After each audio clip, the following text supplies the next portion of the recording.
Good vibrations. So it's an old gag, but welcome back to Good Vibrations, to the only CDC that's worth listening to. That was one that I invented back in the COVID era. It's welcome back to Clive de Carle. Welcome, mate. Thanks, Mark. Great to be with you again. Yeah, I thought it was about time we had another conversation. We spoke last year. We've had a few chats in the past.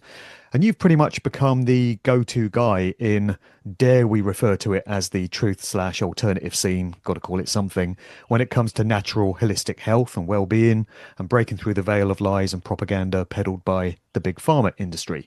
I seem to be that guy for the music industry, and you seem to be that guy for all that stuff. So I thought there'd be value in having another conversation of this nature, because we continue to face multiple challenges and threats to our health, of course, from the sky, from the food, from the water. And the last time we spoke, you presented the revelation that tobacco in its raw form has been systematically demonized in Organised Society, and it may actually bring many health benefits that we don't normally get told about before all the carcinogens are added to cigarettes and such. And I think many people would have found that surprising because of the way we've been entrained to think of tobacco. So I wondered if this time around you had any new surprising revelations of this nature which go against what we're routinely told. Well, yes, I guess so. I mean, the one that I discovered a couple of weeks ago, there's a lot of new research that's been going on. They've now linked Nurofen, acetaminophen, ibuprofen, over-the-counter drug, which in America would be known as NSAIDs. They've now proven that if women take it in pregnancy, when they give birth, the child is 6 times more likely to have ADHD. And if they give birth to a boy, he will be 3 times more likely to have ADHD. I mean, as you probably observed, I think most people have observed, ADHD is the disease of the year. It's the one that everybody thinks they have. And could it be that either their mum or they have been taking Nurofen, taking ibuprofen? And I've been warning about ibuprofen for over 20 years because of the damage it does to, virtually every part of the body. But this was new to me. And while I'm sure there are lots of causes for ADHD, most of them drug-induced, I think this is a big one because they sell Nurofen, ibuprofen in every petrol station. Yeah, every supermarket. Yeah. So people don't realize how dangerous these over-the-counter drugs, and paracetamol, which is, you could say, a little bit better, if you take more than 8 at once, you die from liver failure over the next week in a very painful, nasty way. People take them like Smarties, not realizing. Mm. And the conventional advice seems to be to alternate between paracetamol and ibuprofen. So, you can pop 2 paracetamol and then they say it's fine to pop 2 ibuprofen as well. So you could be taking a lot of these into your system over 24 hours and it could be doing a lot of damage from what you're saying. Well, I would avoid ibuprofen entirely and look for more natural remedies, which we could get into a little bit later. But the other bit of news that's really shocking, I mean, has anybody noticed that people don't seem to be able to control themselves the way they used to? Some people get into, addicted to gambling, or some people, it might be compulsive shopping. But with some people, it's compulsive sex addiction. Turns out a Parkinson's drug that's been made for the last 20 years called Requip or ropinirole is now tied to extreme compulsive behaviors, hypersexuality being one of them.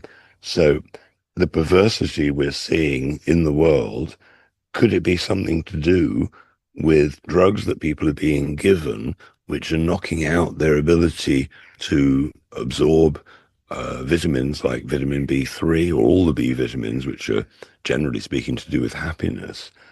How many people have been told, you've got an autoimmune disease? I mean, that's what they told me 40 odd years ago when I got damaged by an antibiotic and got rheumatoid arthritis. I cured myself 40 years ago, but the doctors didn't know how to do that. And they said, I'd got an autoimmune disease. Somehow my body was fighting against itself. Somehow, miraculously, my pancreas um, had decided not to like me anymore. And, this was a lie.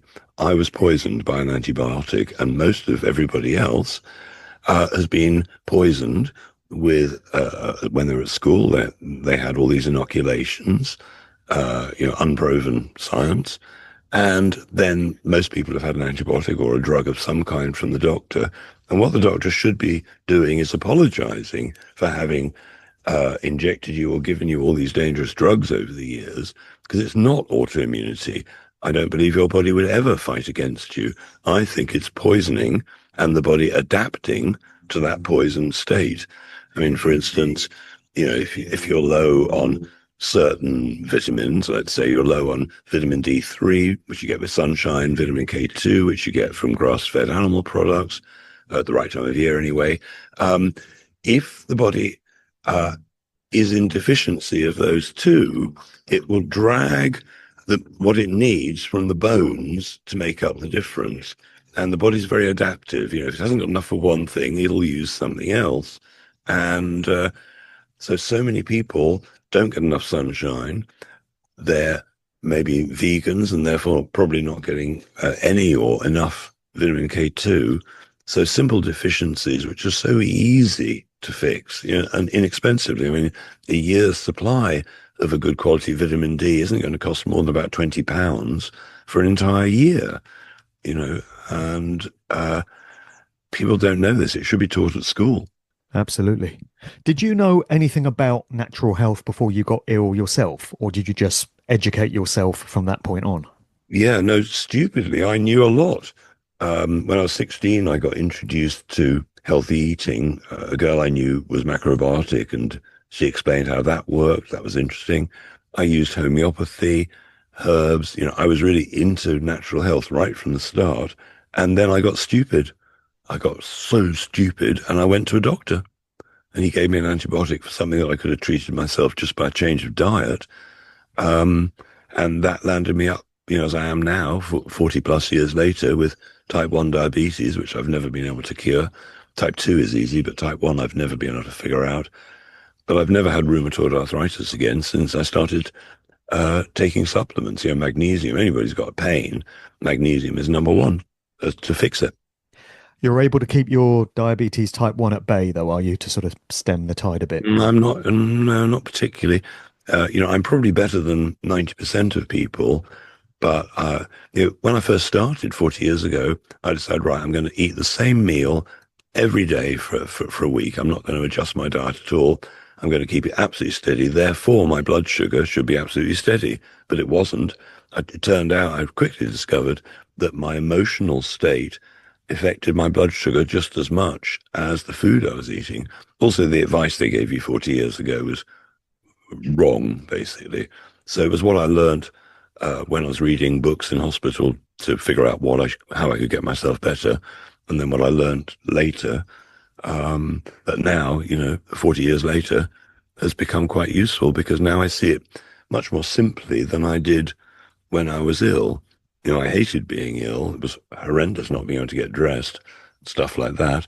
But I'm grateful to it now because it gave me a career. And it's when you get grateful to the past and see what the lesson was in it, and how you hopefully have learned the lesson and grown from that. I think the more terrible things happen to you, the higher you can rise. Sure. So what would be a good alternative to paracetamol if you've got a splitting headache? Well, magnesium would be number one. I mean, most people get a headache for two reasons: dehydration and magnesium deficiency. Magnesium means you can't relax your mind or any other part of your body properly. And so if it gets worse, then you might find that you get a migraine. If it gets worse, you might find you've got epilepsy. Dehydration and magnesium deficiency are rife with most people. I think it'd be fair to say that probably 95% of the population of England, and I dare say America, would be low on magnesium. And I don't know, probably 80% of the population probably are serially dehydrated, mainly because they poisoned the tap water, so you don't want to drink that. and bottled water isn't that much safer, and bottled water is expensive. I mean, I'm incredibly lucky. When I moved here, I went on a website called findaspring.com, and it cost a bit of money, so I had to invest in some big, water containers. But now, once a week or something, I'll go up to the spring, and Find a Spring told me there was one 10 minutes away, and so I get my water for free, except for a bit of petrol to get there and back, and the original cost of the bottles. But if you go on to findaspring.com, see if there's anywhere near you, because that's the best water out. I mean, the theory, as I see it, is if water is ripe, it will come to the surface of its own volition. Most springs defy gravity. I've seen them come up at the top of the mountains in India. Right at the, how on earth did that get there? There's no lake above or any particular water source. It's because it's basically under pressure. And I would suggest that spring water, assuming it's from a decent source, is ripe. Yeah. I'll be straight on that website after the show. And as you say, you're not taught in school about the benefits of magnesium or any of these compounds that you advocate for. And you're a proper magnesium evangelist. You would say that it's the cure to lots of ailments and conditions, right? Well, imagine you were a kid at school. Let's say you're, I don't know, 14 or 15 or something. And I said to you, look, what if you went home today and you asked all your family, grandma, granddad, whoever it is, have you got any pain? Have you got arthritis, for example? Do you get headaches? Whatever it might be. Let's say they say, well, yes, Granny has got arthritis. Well, you could say, look, I've just learned at school that what arthritis is, essentially, rheumatoid arthritis anyway, is a buildup of calcium on the joints. So if you get a buildup of calcium on your joints, now your joints look a bit ugly and swollen, and they get inflamed, which leads to pain and so on. So how difficult would it be to explain to a child, well, how do you dissolve those calcium deposits? There must be a way. And obviously you can get calcium deposits in the pineal gland, you get it in the arteries of the heart and so on. So calcium deposits are a bit of a problem. So how do you deal with that? Well, magnesium dissolves calcium. Right? That's one of the things that it does. They used to say, when I was young, the textbooks would say, well, magnesium is known to have 300 effects in the body. Now that's old news. People still think that's true, but they now reckon it's well over 3,000 effects of magnesium in the body that make your body work properly in 3,000 different ways. It's so important and relatively inexpensive. I mean, if anybody's tried parking your car at the hospital recently, the car park is a lot of money. I mean, it's the system out there is terrible. In the old days, many doctors were taught natural medicine. 180 years ago or something, when iodine was first discovered and used for medical purposes, it was taught to doctors. Every doctor knew about iodine. Then when they realized that it was way too cheap and it couldn't be patented and there was no profit in it, they stopped teaching it to doctors. You'd think that doctors would be taught nutrition, that they'd be taught cures, that they'd be taught what minerals and vitamins and essential fats and amino acids do. But basically, unless they specialize in some area, they're not. The emergency room doctors are fantastic because their job is to save your life. They know all the tricks. If somebody has got, comes into the emergency room with a heart attack, they know exactly what to do. There are water-soluble versions of magnesium, like Epsom salts, magnesium sulfate, and they can inject it and stop a heart attack in seconds, because when a heart beats, you've got calcium causing the contraction and magnesium, which is the mineral of relaxation, causing the expansion of the heart. So if you run out of magnesium, let's say you're stressed, you've been worried about stuff, you can get a heart attack. So to release that calcium-caused contraction, you need magnesium to do it, and it can work in seconds. And magnesium is also useful for promoting natural sleep, right? Well, for some people, it's just brilliant. That was why they're not sleeping properly, because they can't relax. Maybe their brain's racing. Maybe they wake up at 3 a.m. worrying, whatever it is.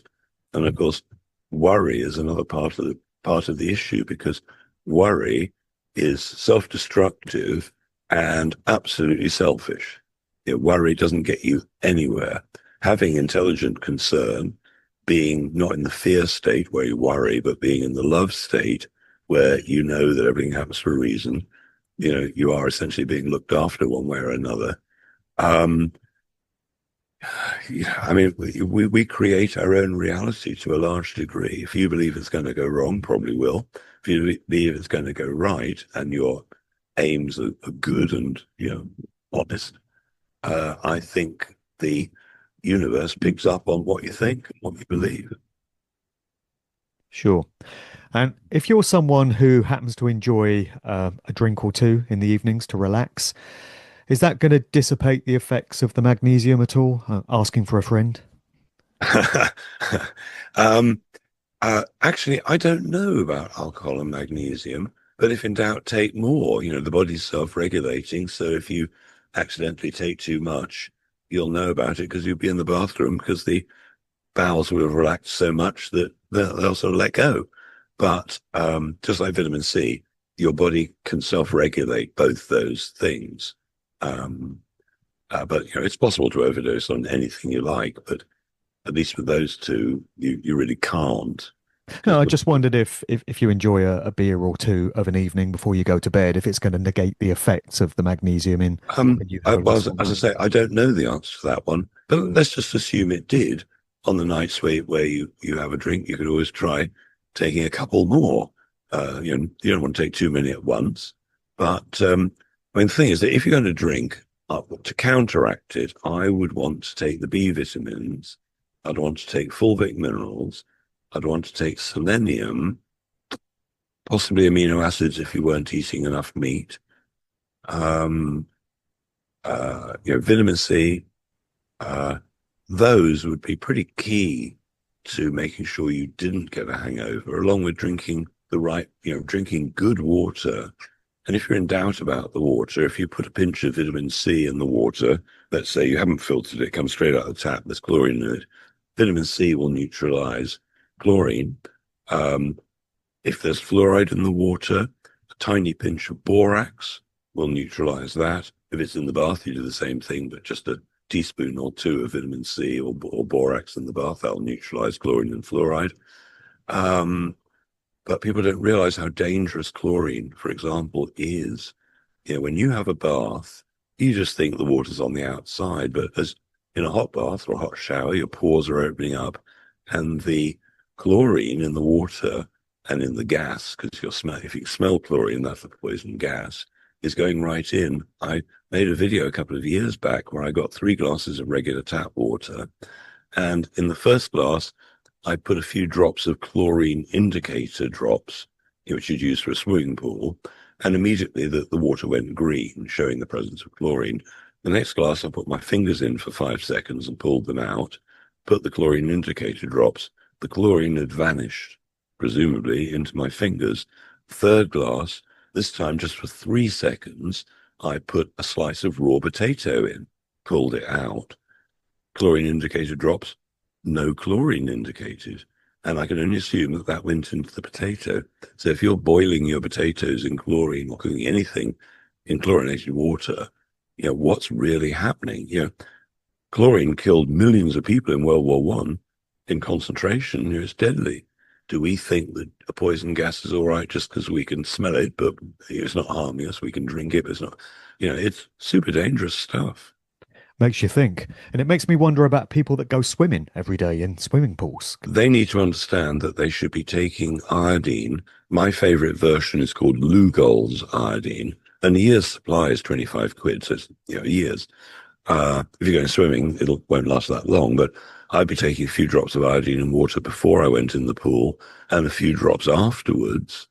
And if anybody joins the Secret Health Club, there are lots of videos about iodine and how to use it properly. Now, let me just say that when I got banned by the government in 2014, they made me take all my YouTube videos down and stuff. I started a private association, a private members club called secrethealthclub.com, so I could put up the information that the government didn't want me to share. And initially it was free. Then, because I had to get some staff to run it, it cost money. But because I believe that basically information should be free, if you want to join the Secret Health Club, but you can't afford it, it's about, I think, £80 a year or something. If you can't afford it, just send me an email, info@clivedecarle.com, say what you can afford. And if you can afford nothing, then just say, and we'll sign you up for free. But it is a super useful bit of research tool. You know, you look up what your problem is or what supplement you want to research. And there's a reasonable chance in the A to Z or in the search, what you're looking for will pop up. You know, it's how to make your own medicines at a cheap price, along with, you know, everything I've learned, you know, that I think is important, most of it anyway, in an A to Z form. And, you know, I really advise joining it and share it with your family. Do whatever you need to do. Yeah, the money's just to keep it running. It's not to make money, so to speak. But you know, these days, you know, I used to do consultations a lot, but now I prefer to give talks and do radio stuff because more people can get the info. But it's all about self-empowerment. You know, medicine, the profession of being a doctor, is massively complicated. You've got to memorize stuff and learn stuff without really knowing the proof of it. You just got to believe it from the professors who learned it 20 years before or whatever. 5 years, and then you're only just beginning. You start a practice. Practice isn't really a good word for a professional to be doing still up to 5 years. But health is easy. I mean, you know, basically, I've narrowed it down to about 10 basic things, most of which we've discussed already. You know, vitamin C, vitamin D, magnesium, fulvic minerals, iodine, selenium. Yeah, those are absolutely key. You know, pretty much everybody who's feeling weak, you know, they got fibromyalgia or chronic fatigue or whatever they want to call it this month, they're going to be low on probably on vitamin C, vitamin D, magnesium, and selenium. People who've got a thyroid issue, maybe they've got menopausal issues, hot flushes, brain fog, dry skin, any of that sort of thing, that's iodine and selenium deficiency. If they've got skin problems, it's probably a MSM sulfur and selenium deficiency. If they've got heart issues, it's probably vitamin C, magnesium, CoQ10.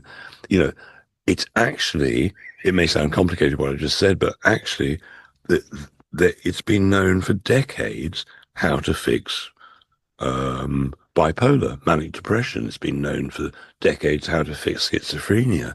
You know, if you look at it simply as, if it's not physical damage, you've been hit by a truck or something, if it's toxicity, and we're all toxically poisoned, mentally, physically, you know, toxicity and nutrient deficiency, because food isn't what it was, it's so obvious that if we can somehow find a way to get the toxins out and the nutrition in, why can't our bodies self-repair as they're designed to? Doctors are taught, your body goes wrong, we'll fix it for you, or we won't fix it, we won't cure anything, but we'll give you a treatment that'll make your pain more bearable, your suffering longer. Whereas we're self-repairing. You know, in almost every case, something's wrong with somebody. Well, the answer is going to be toxicity or nutrient deficiency, or most likely of all, both. I mean, it's not difficult. And I've seen people who the doctors have been working on for 20 years who they just missed a bit of natural information. You know, it's sad that all this natural stuff could easily be taught at school as a subject. You know, not even that, probably wouldn't even have to do every week necessarily. But it'd be great if kids were taught how to fix granny, because the doctors don't know generally. It sure would.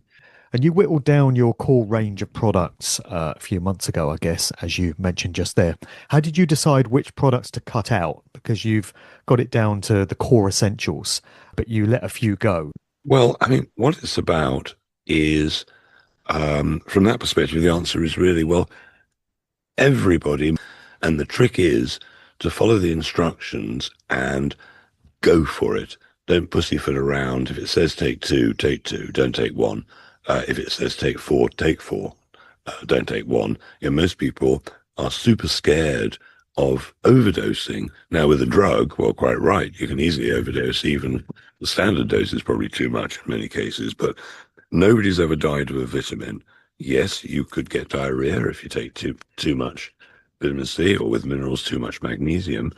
But Vitamins are hugely safe. Minerals, a bit like water, you can drown in water, and minerals you can overdose. But I mean, let me give you a story I absolutely love. There's this suicidal teenage girl, and she decided she was going to end it all. So she goes to her mother's medicine cabinet and looks through everything to find the most poisonous things.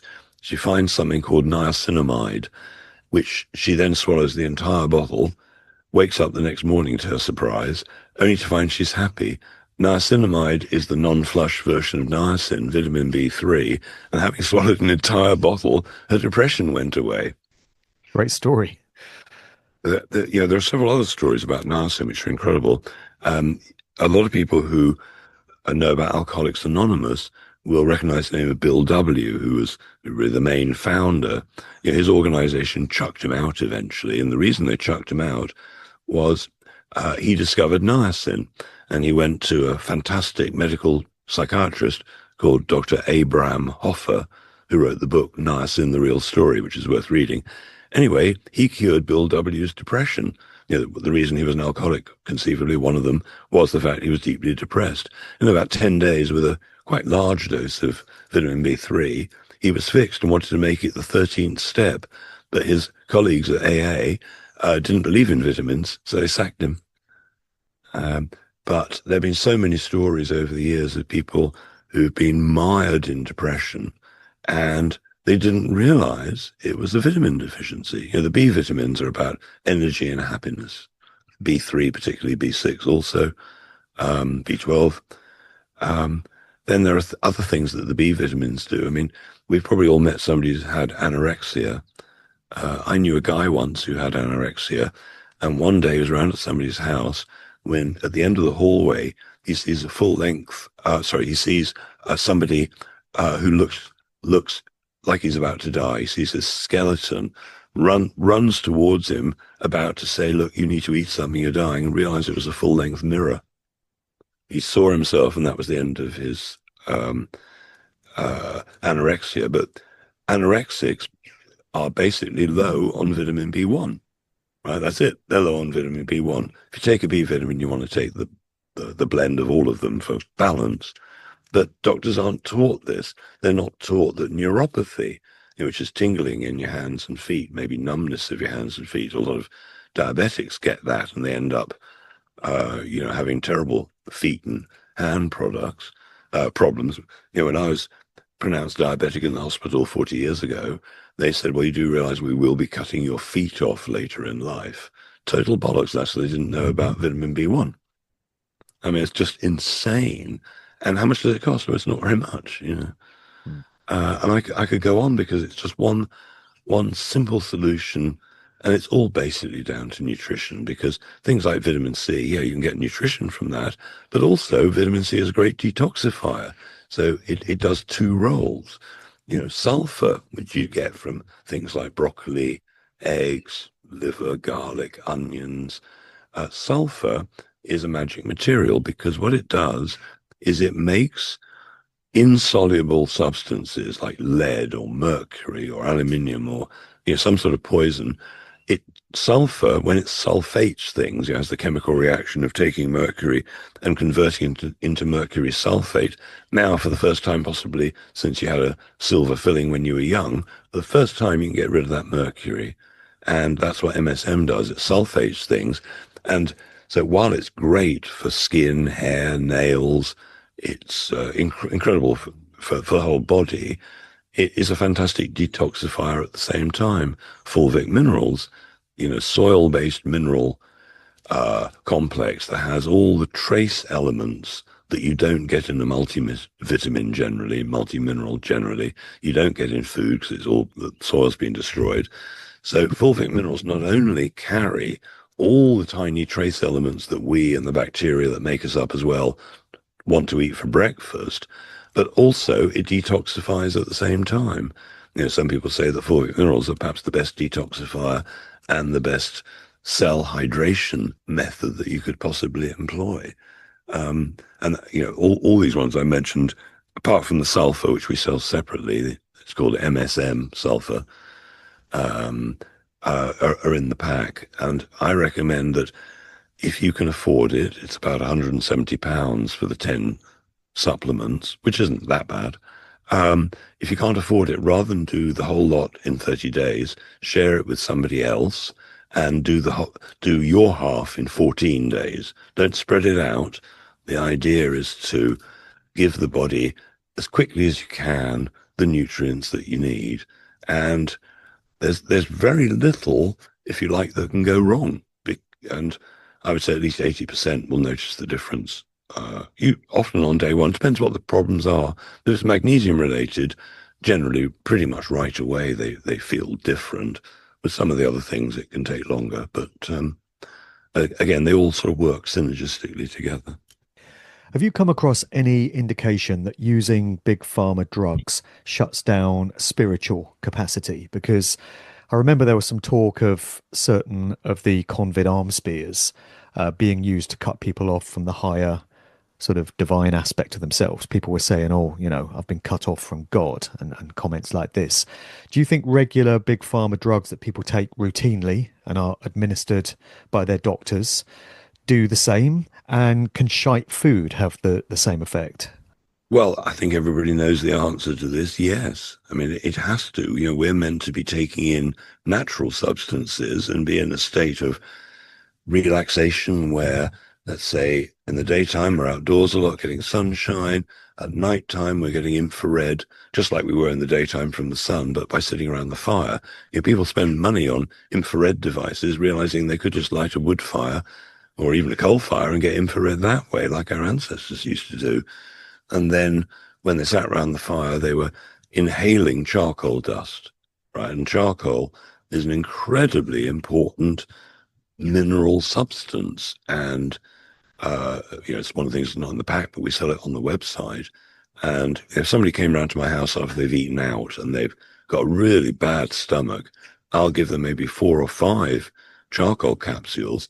And often within 10, 15 minutes, they've just completely forgotten they had a problem. But it's important to understand, like pretty much everything, it's about the quality.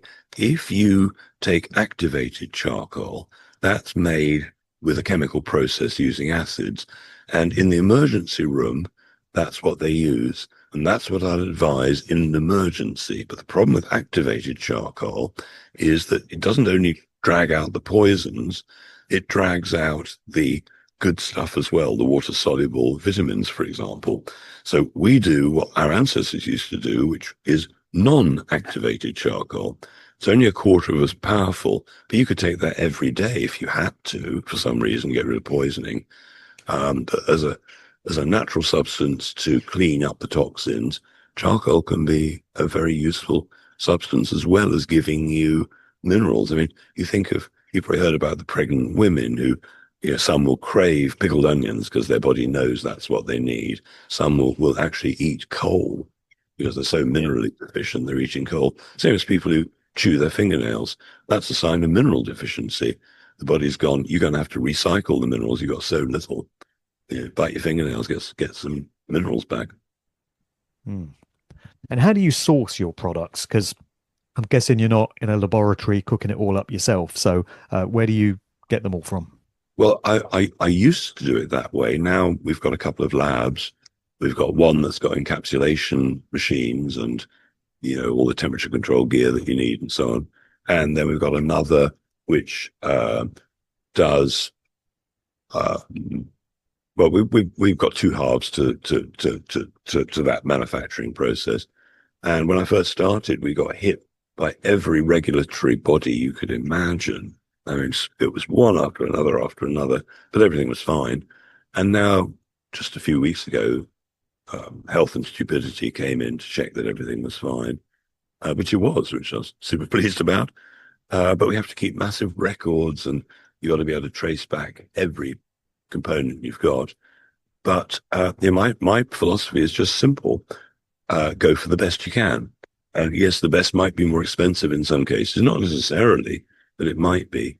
But with health, if you can afford it, you want the best you can possibly get. And some of the supermarket type vitamins, minerals, frankly, some of them are doing way more harm than good. People will take one multivitamin, multi-mineral and think, well, that is better than nothing. Not always. So I mentioned smoking and tobacco briefly earlier. What is the deal with vaping? Because vaping is everywhere now. Is it really any safer than smoking cigarettes? Does its seemingly benign nature disguise what may be going on there?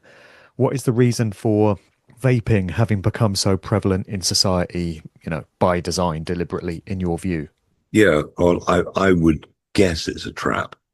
Um, I mean, obviously, smoking isn't necessarily a good idea. If you need nicotine because you want to get the benefits of nicotine, you can use a patch. The benefits of nicotine are worth studying. It's a very controversial area, clearly, but a lot of people who've had the arm spear found that a nicotine patch made them feel much better from day one onwards. Not necessarily you've got to do it forever, but I mean, if you think about the South American tribes down there, many of them used tobacco as their purification ceremony before they did the ayahuasca or whatever else they were going to do. Tobacco has in the past been revered for everything from relieving anxiety and stress to, in some cases, seemingly reversing various health issues. I mean, take for instance, um, we mentioned niacinamide, and there are various names that different versions of niacin go under. One of them is nicotinic acid. So you think about nicotine, nicotinic acid, and B3 making people happier. There's a lot of historical reasons why people found it a useful thing. So, again, it's something people need to research themselves. But of course, the problem is that nowadays there's so much information on the internet or on AI that it's getting increasingly hard to tell the difference. I got caught out a few months ago when I put up a video that I believe was true. I knew it was AI generated, but I just believed the facts, and I got caught out. I put it on my Telegram channel. Those people wrote to me saying you're wrong, and I was. I had to eat humble pie. But the super interesting thing is what some of this AI stuff is leading to. Let me give you an example. Have you heard of Ibrahim Traore, the leader of Burkina Faso? No, don't know. Okay, so everybody needs to look up the name Ibrahim Traore, Traore. Now, I don't like military coups, obviously, but he took over by military coup about 3.5 years ago when he was, I think, 33 years old, something like that. And the first thing he did was to chuck out the corporations, the people who'd been stealing the gold and everything like that, chucked out the French army, who, even though they'd, so to speak, got independence, hadn't really. And so he's become a hero in Africa, particularly amongst the young people. So Mali, Niger, and other countries are following suit. They've teamed up as something called the AES, which is basically the association of Sahel states. That region of Central Africa is that Sahel, just in the Sahara and just below the Sahara. And so what happened was that not only did I get fooled by some of these videos about the man, because as far as I can tell, he's a genuinely good guy doing great things. But I saw this video which said that he'd invited the heads of the World Bank to his office and told them he discovered the trail of corruption, how much money they'd stolen, and they had 24 hours to give the money back or they'd end up in prison. So, according to this AI-generated video, they ended up in prison. But of course, unfortunately, it was made up. At least, can I be sure it was made up? Or, you don't know anything anymore of really what's true. But everybody needs to look at Ibrahim Traore because millions of young Africans, I imagine, were fooled just like I was, that actually this guy is doing all sorts of wonderful things that maybe he's not doing, but it's implanted the idea in the young of Africa that their whole leadership could switch from being colonialist, imperialist, back to running their own show. Yeah. Well, if he is really doing all these great things, he probably needs to check his brakes every time he goes out and perhaps don't take baths. Well, there are assassination attempts, I would imagine, on a daily basis because he is enemy number one for, the powers that think they are. Yeah. But at least it's a counterpoint to what's going on in the Middle East, that there is huge hope. And of course, Africa, in terms of mineral resources and so on, is the richest country on the planet. So, the potential, I mean, all Africans, I think, are aware now that their leaders have been corrupt. They can hardly pretend they weren't. And what benefit have they ever got from the diamonds, the gold, the petrol, whatever it is, cobalt? And Band-Aid and Live Aid. Yeah, supposedly none of the money reached anybody. I mean, it's just, anyway, I'm hugely optimistic that, I don't know how long it's going to take, but at least Africa are going to wake up and hopefully be an example to everybody else. Yeah. And that must be a nation that presumably doesn't have a Rothschild-controlled central bank then, because there's very few of those in the world and aren't answerable to the United Nations and World Bank and WHO and all of these. Well, yeah. I mean, because they're so wealthy, even if they've got massive debts with all the gold that they've suddenly, so to speak, repatriated, they're not going to have a problem. If they wanted to borrow money from private sources, for instance, or print it themselves, they could follow the example that Britain did in 1914 by introducing the Bradbury. You know about the Bradbury pound? Yeah, I've heard about it. Yeah. Do you want me to explain it very briefly? Yeah, go ahead. So when World War One was coming, the banks, the government were incredibly worried that there'd be a run on the banks, that everybody would want to cash their notes in and get their gold back, which obviously didn't exist because they'd lent way more money, fiat currency, than they had in gold. So they wondered what to do, and they decided they'd call a bank holiday before there was a rush to get the gold back. And in those few days, they cut out the Bank of England completely. So England, for a while, did not have a central bank. They printed money just like they print the coins, mint the coins, right? There's no interest on the coins they mint because that's the treasury. It's the government doing the creation of the money.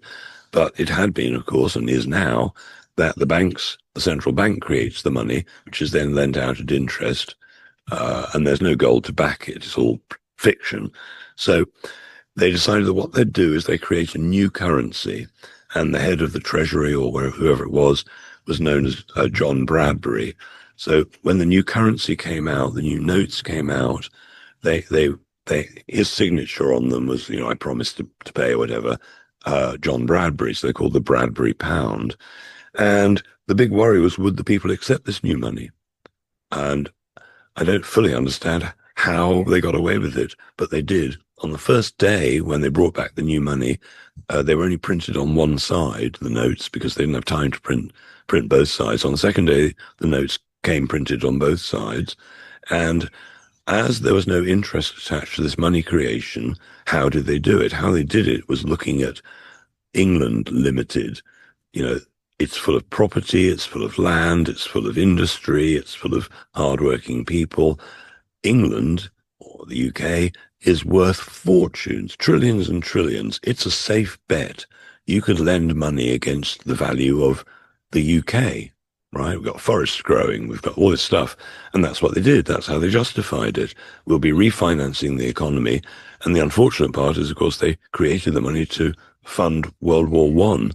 But the Rothschilds soon sorted that. And obviously the Bank of England were able to step back in after a while. But because it's been done before, it could be done again. This afternoon, Parliament could bring back the principle of the Bradbury pound and start printing money themselves at no interest, and the entire economy could be fixed overnight, and nobody knows because it's a bit of history that's covered up.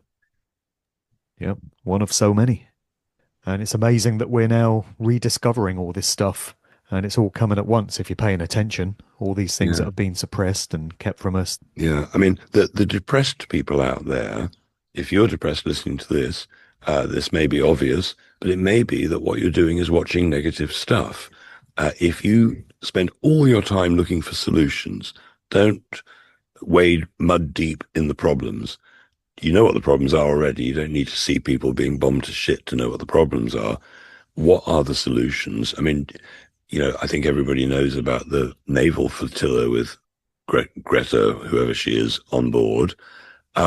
But do people know about the land flotilla that's coming from Morocco, from Algeria, from Tunisia? And the last I heard, I haven't caught up with it recently, but they were in about to enter Egypt, who had the choice of, are they on Israel's side, or are they on the side of all the other nations, from the Western Sahara and so on. So I haven't kept up with it. I don't know what's happening, but tens of thousands of people are arriving physically as people. They've got a 50-mile or 50-kilometer walk across the desert to get to Palestine or Israel, wherever they're heading to exactly. I'm not sure, but it is when it gets personal. An example I like to quote is, the truck drivers in Canada. They clogged up a city centre as their protest. If they'd parked individually outside the houses of all the bad guys, it would have been very different. I totally agree about the podcasts, the doom and gloom stuff. If you spend all day looking at that stuff, it can really put you in a bad negative state. I speak from experience there, and I know people who watch too many of these things, and they've become the new way of people entertaining themselves and passing time, I guess. Because if you decide you don't want to watch TV anymore, or the mainstream media, then you can very easily gravitate towards all this stuff on YouTube and elsewhere. And a lot of it is just so negative, just pointing out all the problems and all the fucked up stuff in the world. And without effective solutions, it can just put people in a really bad place. There's a page on the Secret Health Club that I've been putting together for years, which is called Solutions to the World. And there are various videos showing how to regrow a desert, how to solve most problems, because our ancestors had most of them solved in the past anyway. And since shit began to happen, which has been virtually forever, so many intelligent people have come up with answers.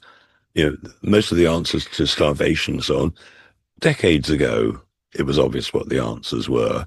And the first answer I heard was, did I realize that the American military budget alone for 1 year would solve poverty, would solve starvation worldwide? I mean, again, for 20 odd years, I've been saying, look, why don't we, the people, pay all the soldiers and everybody who's armed double not to do it? Could we stop war if the word got out that, look, all you got to do is come home, help your family, help anybody who needs help, and we'll pay you more than you get for killing people and risking your life? What a great thought. Great idea. I mean, along with that is you send every public servant a very tiny dictionary which has the definition of 2 words. The words are public and servant. So public means us. You don't serve the government, you serve us. And servant means you do nice things for us. If you're a parking warden, you help us park. If you're a planning person, you help, as opposed to the opposite. I mean, how difficult would it be? We've got millions of public servants, all of them serving the wrong master. Right. Yeah. It's not that the system has to change, in that Parliament is a perfectly good debating chamber like anywhere else. It's just that psychopaths shouldn't be allowed to run corporations, and psychopaths shouldn't be allowed to run governments or councils or the police or anybody else, And regrettably, they're the very ones that do rise to these positions of influence and power. They're specially selected for it. Yeah. 2 things rise to the top, in cooking. Cream rises to the top of milk, and scum rises to the top of, broth. And it's the scum who take over when it should be the cream. There you go. Good analogy. What's the question you get asked more than any other, or the subject area that people most want to hear you speak about? Because you've been doing this for quite a few years. How do I get my health back on a general basis? And then probably followed by, I'm in pain. I can't walk properly. They say I need a new hip or whatever it might be. So it's a wide variety of problems that people want you to address. Yeah, it's everything. But I mean, what's at the root? We've covered, vitamins and minerals. We haven't really talked about essential fats or amino acids, but let's say we had. What's next on the list? Well, number one's got to be trauma. Got to be trauma. Everybody is traumatized. If you watched a screen yesterday, you're probably traumatized to some degree by what's going on in the Middle East or whatever it is. We're traumatized to hell with electromagnetic frequencies, you name it. And So where I've seen the biggest benefits recently have been with trauma release. I don't know whether you've tried our magic chairs, have you? I had a go, yeah, last year at Sounds Beautiful. You were Yeah, trying them out exactly. there, so I had a go. It was I thought you amazing. had. Yeah, couldn't get enough of it. Yeah. And so, I mean, the results I've seen have been just close to unbelievable. I mean, for instance, we had one woman arrive on a mobility scooter, and she had somebody with her who could understand what she was saying, because none of us could understand more or less a word of what she was saying. And it was incredibly difficult for her to get out of her mobility scooter to walk 3 or 4 steps to lie down on this chair. So, um, what happened with her was that um, I treated her also with the Tesla device because she was in a lot of pain.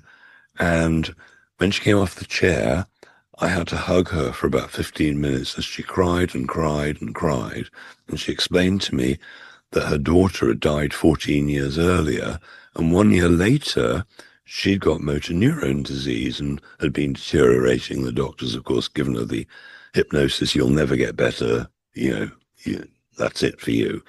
Anyway, um, 10 minutes on the chair, and as I witnessed, I had to hug her. She let go of the trauma. Bam. And I'd never seen anything like, I'd never seen a trauma release. She was virtually screaming at some points. It was this hysteria. Anyway, crazy. Anyway, she gets up and walks.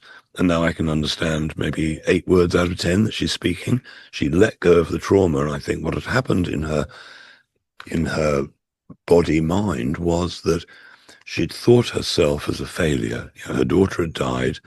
She must have her part to play in the blame game. And I think she thought herself as worthless, useless, whatever you'd think if your daughter's died.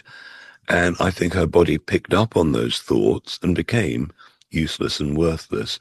And when she shed the trauma, she got better right away. And I've had the same thing with a lady with multiple sclerosis, also arrived on a mobility scooter. She had a trauma release, but she didn't need to tell anybody about it. She got off the chair after 10 minutes. And we were in a Barbara O'Neill conference. There were, I don't know, 100 people in that room or more. And she starts shouting, I can walk, I can walk. And it was just ludicrous. And I don't know what her problem was, but when she came, she was the meekest woman you could ever meet. She was apologizing for who she was. It was really a bit sad. And suddenly she transformed into somebody really outgoing. It was quite funny. But you know how it is in the wild. You've probably seen those David Attenborough films, Nasty Guy, where the animal escapes, the gazelle escapes the lion. And what they do is they shake all the adrenaline out. They physically shake themselves and then wander off because they've taken themselves from sympathetic dominant to parasympathetic, from fight and flight to health and recovery.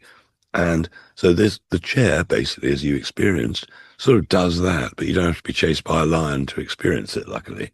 And it's incredible. I've had maybe, I don't know, 10 people say, not for me.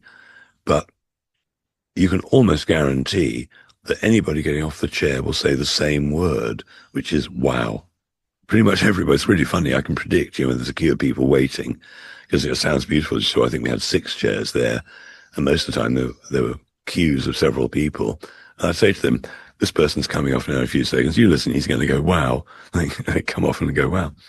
But it's been incredible. I mean, because we're all traumatized, depending on how you've dealt with the trauma over your life, you may be more or less affected by what the chair can offer.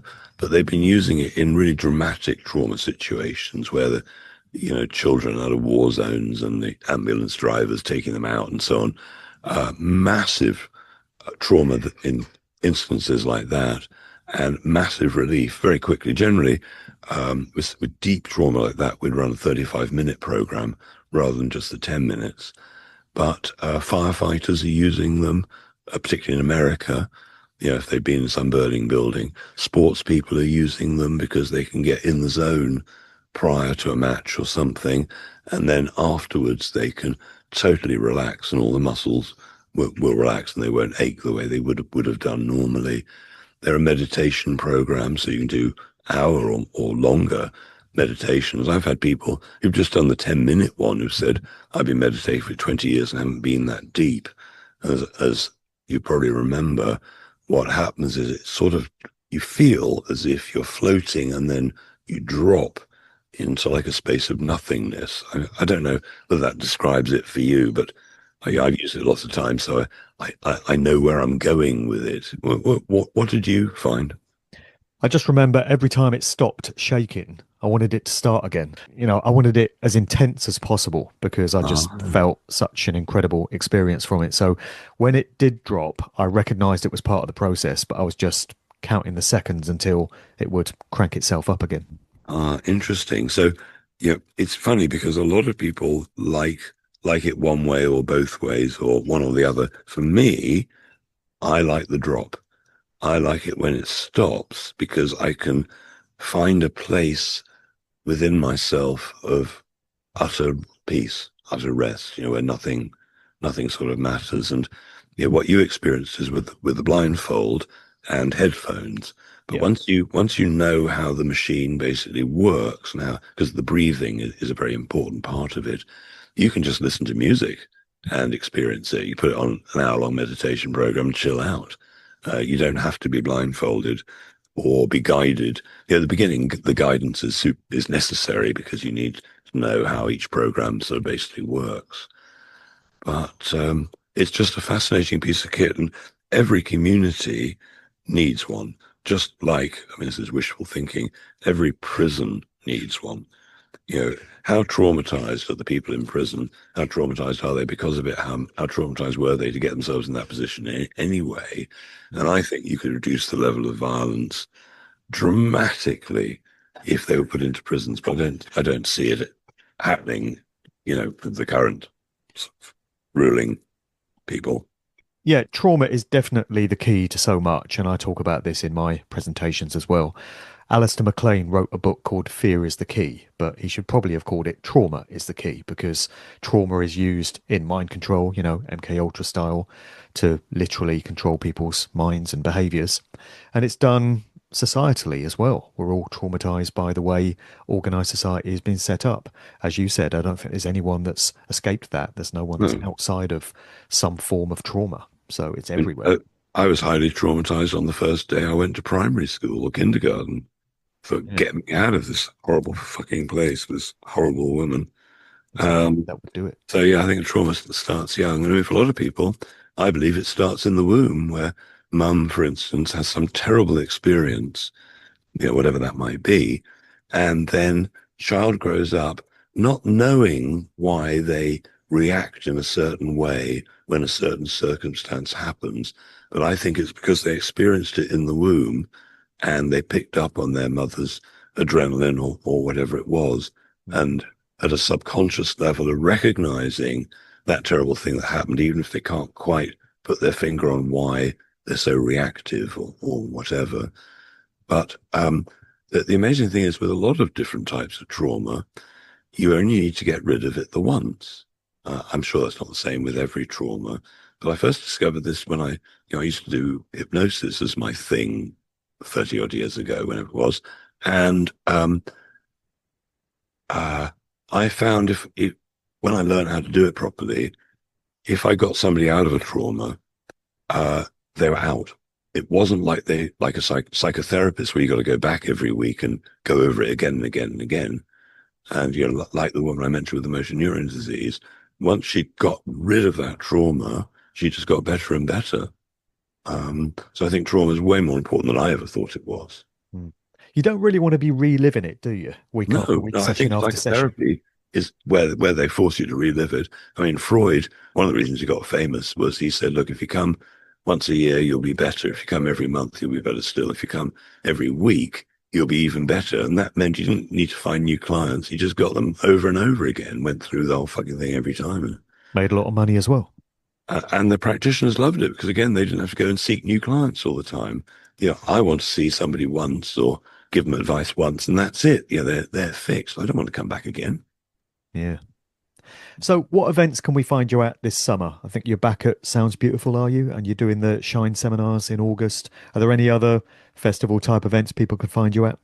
Yeah, this Sunday coming, I am at Crops Not Shops. I'm speaking just after lunch, I think 2 o'clock or something like that. Crops Not Shops is sort of near That's Glasgow. Eli's event, right? Yeah, it's a good site. Then the following week, I'm doing Sounds Beautiful again, and I think that's at That's Gaunt's Gaunt's house. Estate, I think. Wimborne. Yeah, Gaunt's house, Yeah. Wimborne, Dorset. Yeah.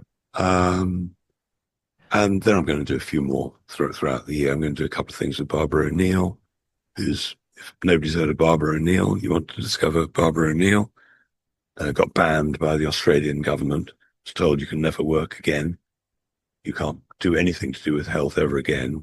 And so she had to leave the country. She'd been running a clinic for 40 years or something. So yeah, a few things. On my websites, you'll find it. And I've got two of those. One is clivedecarle.com, which is the supplement website where we can tell you almost nothing because that would be illegal. Then there's secrethealthclub.com. There's a section called Supplements Revealed, which is what we would put on the website if we could. I mean, it's just so stupid. And I hear you got banned by Glastonbury Council, yourself and those fellow terrorists, Richard Vobes and Sandy Adams, for your spewing your hate speech. You know, Yes, you've been and banned from. after we got banned from the town hall, where I've been giving talks for 20 years plus. I used to give talks every month in Glastonbury for a couple of years. It's not like I'm not known or never spoken there, never caused any riots, not yet. Anyway, so we were casting around for another venue that's big enough, and we found St. John's Church, and they banned us as well.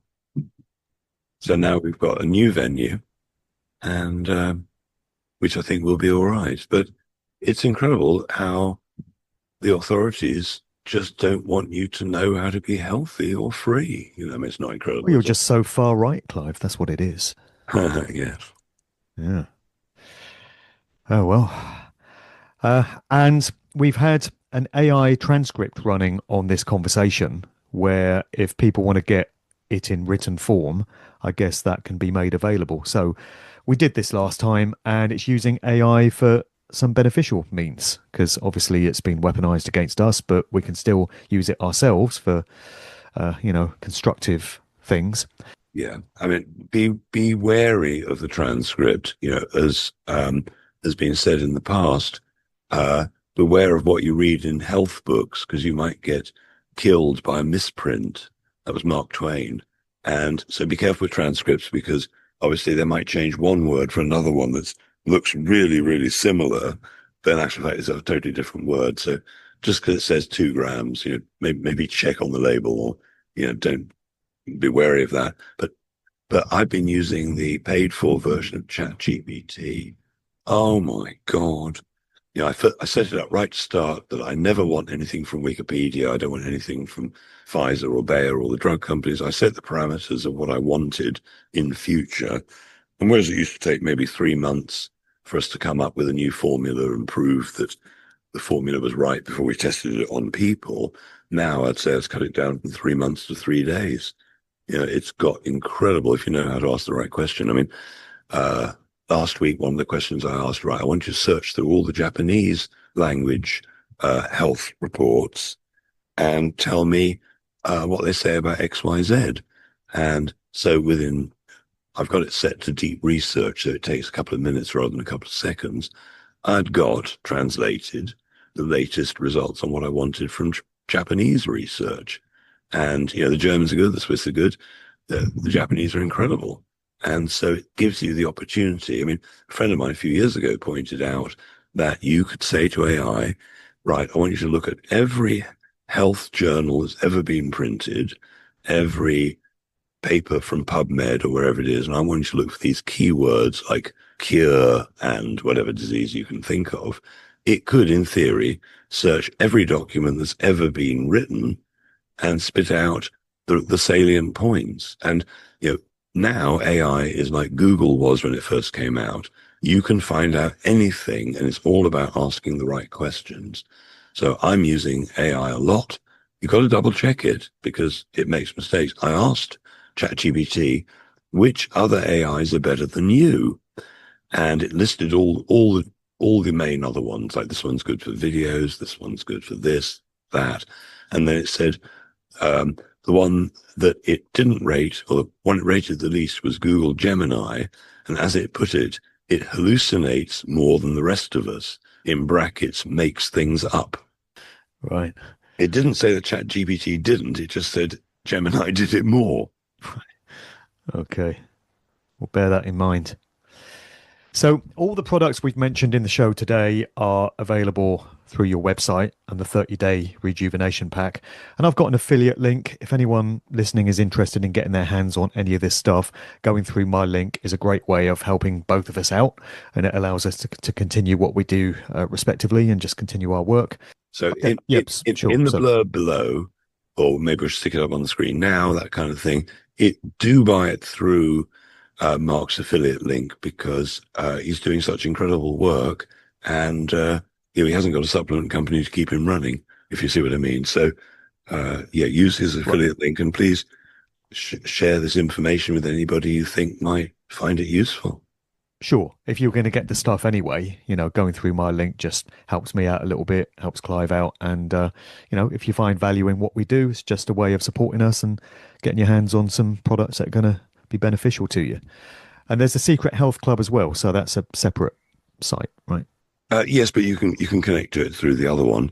But it's secrethealthclub.com. So that's the information. And, honestly, there's some information that's just ludicrous. I interviewed Nicola Farmer recently. Have you come across Nicola? The name rings a bell. She's the one who teaches particularly young children how to see blindfolded. There's another part of our minds that we can connect to. The children explain it by saying we connect to our inner light. So everything you can do with your eyes open, you can do blindfolded if you're a child. She's now, for the first time, succeeded in teaching some adults this. So the next step is with blind people. But there's so much information on the Secret Health Club, with people like that who are giving information that I think I and most people never would have thought was possible. See without your eyes. Who would have thought that was? And some children are learning in 5 minutes flat. You can see videos of them doing everything, painting, drawing, catching balls, everything you can do sighted. They're doing fully blindfolded. Sounds like remote viewing right there. Well, as I say, all I can say is they explain they're doing it with their inner light. Right. They tell exactly which colour's which and all that. Yeah. All right, Clive. Well, a very stimulating and very worthwhile conversation today. Appreciate you coming on. It always works out that way. And I'll probably bump into you at some point in the summer at some event or other because our paths tend to cross. You taking the magic chair out for a few? Yeah. We're going to take 4 to the next event, and then probably 6 to Sound Beautiful. I expect it's a bigger event. You're going to go to Sounds Beautiful this year? Oh yeah, I'll be DJing on the Friday night. Oh, perfect. Ideal. Excellent. See you on the dance floor? No, I've got to do something beginning with E to do that. Well, why not? The thing that got me last year with a lot of these festivals is that so many of the vocalists are, politically correct's the one word, but so many of the things were, talking about singing about politics, or, how to change the world stuff. And I found that was at Crops Not Shops last year. It just got too much. I wanted to hear music rather than people giving their polemics. Yeah, well, that's why I enjoy doing the DJ sets, because I wallow in a lot of very dense, heavy information as part of my main work. So I really appreciate the opportunity at festivals to just drop some tunes and just raise the vibrations and have a happy dance floor out there with their hands in the air. I don't really play many DJ sets these days, so I really value the ones that I do. And it's just nice not to give talks sometimes and just to step away from the information and just enjoy some music. Well, I couldn't agree more. For me, music is one of the best things out there. Always used to be for me. Have you lost the urge now? Well, I used to be a full-time DJ, so I was immersed in it all the time. And then when I got into becoming an author and a public speaker, the sort of speech-based information took over from the music. And I was discovering things about the music industry and many of these musicians, whereby they weren't who I thought they were, and the industry had been weaponized and was being used to push certain agendas. So that kind of took the appeal away of it for me to a large extent. But I'm kind of rediscovering it now because I'm just finding that I need to gravitate more towards music. It's an essential way of coping in my life. It's a coping mechanism. I'm talking about the right sort of music. There's obviously some harmful stuff out there, but when I do play DJ sets now, it's very positive, soulful, uplifting music. That's the only music I'm interested in playing out, nothing heavy. Yeah, So, no, I mean, you want people to be as happy as they can possibly be, I well, think. yeah, I mean, I used to play hip hop, rap and hip hop, and I used to revel in all the dark, sort of heavy stuff and moody stuff. And I'm just not with that at all now. I don't listen to that stuff at all. I'm past it. I'm over it. Now I'm only interested in positive, uplifting music. I love the music that Danny Rampling plays. He's a big inspiration as a DJ because he's always played that happy, sort of positive stuff. And he always finds great tunes and always generates a great atmosphere at his sets. So I love listening to Danny Rampling play. Can I give you two musical suggestions? Yeah, go ahead. If you want to relax and hear something I think sublime, you can get it on Spotify, for instance. It's called I Am the Spirit Moon. Okay. I Am the Spirit Moon. It's from an album called Bark and Rumi, Rumi. And first time I heard it was somebody playing it live about 25 years ago. And I can't remember when I was last in tears because it was just so moving. Okay. The other one that I like is a track called Interrupted by Lamb Chop. Right. Don't know that one. Yeah, let me know what you think. Yeah, I'll seek them out on YouTube. I'm sure they're there. Probably. Yeah. The guy who does the Bark and Rumi is from Iran, so it's quite topical. And he's one of these people who's got this huge beard with a white streak going about 2 foot down. He's very impressive. His name is Davud, Davud. Hmm. Okay. All right, Clive. Thanks for a great conversation today. All the best. Thank you. Take care. Cheers. This is just a wrap. Vibrations, I'm picking up vibrations, I'm picking up vibrations, I'm picking up